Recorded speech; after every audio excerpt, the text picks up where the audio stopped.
कराची का इलाका लियारी गुज़श्ता 4 रोज से मैदान जंग बना हुआ है।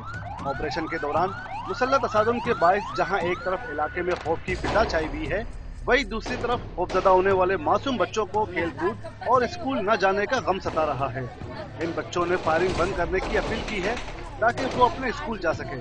फायरिंग बंद करो तो फायरिंग से हमें डर लगता है। हमें स्कूल जाना है, मदरसे जाना है, ट्यूशन जाना है। लियारी के दाखिली रास्ते गासमंडी के मकीन इस सूरत-ए-हाल से शदीद मुतासिर हैं।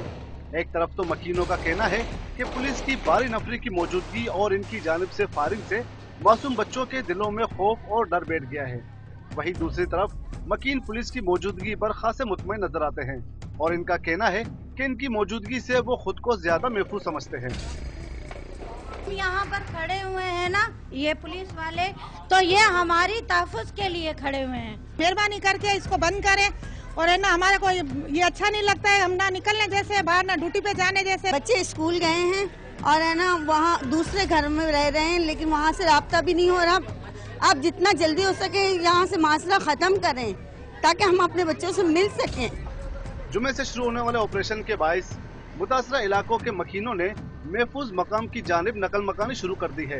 इनका कहना है कि इस सूरत-ए-हाल के बायस इनके पास अपने घर बार छोड़ने का कोई दूसरा रास्ता नहीं बचा। हम लोग मजबूर है भाई घर छोड़ के निकलने के लिए, क्योंकि हमारे छोटे छोटे बच्चे मजदूर टाइप के लोग हैं। हमें जो है ना तंग किया जा रहा है। इलाका मकीनों का कहना है कि गुज़श्ता 4 रोज से जारी इस ऑपरेशन ने इनकी रोजमर्रा मामूलात जिंदगी को शदीद मुतासिर कर दिया है। कैमरामैन मेहदी अली के साथ शफी बलोच, जॉन न्यूज, कराची।